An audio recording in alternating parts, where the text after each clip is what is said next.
Postal vote BD এই অ্যাপে নিবন্ধনের সময়সীমা 25শে ডিসেম্বর পর্যন্ত নির্ধারিত ছিল। এটা আমরা এক্সটেন্ড করে 31শে ডিসেম্বর পর্যন্ত নির্ধারণ করা হয়েছে। এটা আপনাদের মাধ্যমে সকলকে জানিয়ে দিচ্ছি।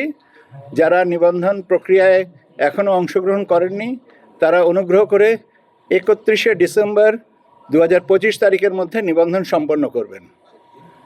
দ্বিতীয় আরেকটা হচ্ছে যে আগামী শনিবার আমরা বাংলাদেশ ব্যাংকে অনুরোধ করেছি তফসিল ব্যাংকগুলোকে খোলা রাখতে, যাতে নমিনেশন পেপার সাবমিশনের সাথে যে প্রাসঙ্গিক বিষয়গুলো থাকে, ব্যাংকের ট্রানজ্যাকশনের কোনো বিষয় থাকলে সেটা যেন সম্ভাব্য প্রার্থীরা বা তাদের এজেন্টরা ঠিক মতন সম্পন্ন করতে পারেন।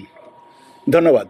স্যার, পোস্টাল ব্যালট কি সবার ক্ষেত্রে বিদেশি? হ্যাঁ, সবার ক্ষেত্রেই তো বললাম। একটু একটা বিষয়, সেটা হচ্ছে যে স্যার আপনি নিশ্চয়ই জানেন যে আগামীকাল বিএনপির আমি আমার একটা বিষয় সংবর্ধনা হবে। রিটার্নিং কর্মকর্তার কাছে অনুমতি নিয়েছেন, রিটার্নিং কর্মকর্তা অনুমতি দিয়েছে, আমরা জানি স্যার।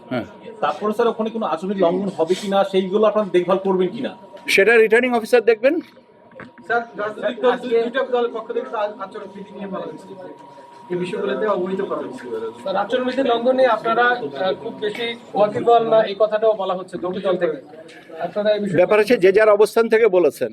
এখন আমরা ওয়াকিবহাল না এটা কেউ বলতেই পারেন, আবার বলতে পারেন যে আপনাদের দিক থেকে তৎপরতা আর একটু ভালো হওয়া উচিত, সেটাও বলতে পারেন। এখন কে কোন ভাষায় ব্যবহার করেছেন এটা নিয়ে তর্কে না যেয়ে বরং আমরা সবাই আচরণবিধি মেনে চলবো, এটাই আমাদের উদ্দেশ্য হওয়া উচিত। ধন্যবাদ আপনাদেরকে। ভাই, আমার